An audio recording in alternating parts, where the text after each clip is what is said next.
Fintan, can you use the same approach for all children with ADHD? No, that's not a good idea. I think first of all because there are no such thing really as ADHD children. There's just children with ADHD. Everybody's different, everyone will have a different sense of priorities, different needs, and often the age and stage of the child will often determine the symptoms and what you do about them. Are there other conditions that arise with ADHD? The issue with ADHD happening by itself is actually very rare. More often than not, comorbidities or overlap is actually the norm. The main ones we're really talking about will be ASD, which often overlaps with ADHD, dyslexia, dyspraxia, dyscalculia. We often also have other issues to do with behaviour, considerably oppositional defiant disorder, otherwise known as ODD, and also conduct disorder, known as CD sometimes. I think it's important to make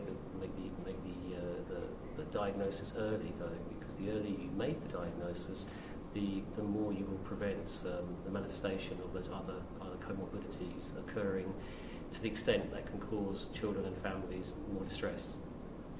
And in coming up with an approach to teaching a child with ADHD,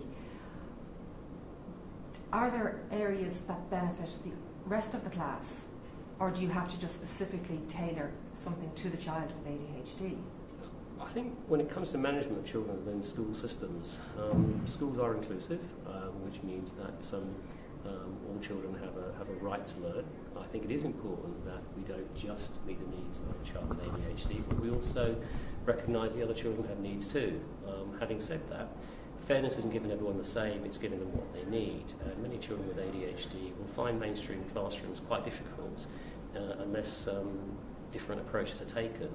I think flexibility in teaching methods is going to be the most important thing. I don't think teachers should be trying to make the child with ADHD fit the environment. They should be trying to make the environment fit the child's needs. I think one of the things I would say that's very important for teachers to take on board is that you don't have to have lots of training, you just have to have the insight and understanding and awareness that children with ADHD see the world differently, and because of that they will need different approaches. I think good teachers understand that everyone has a different learning style. Children with ADHD have a very specific learning style, and I think good teachers will find ways of adapting their approach towards their needs. And what can parents do to help teachers?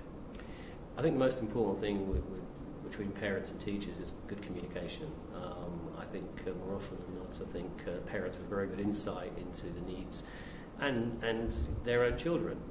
They are generally experts on their children, and I think teachers need to take on board some of the strategies, some of the options that parents will take with their children at home. Not all things are applicable or not all transferable into the classroom, but I think parents have a very good insight into their own children's needs and the ways in which they can best be met.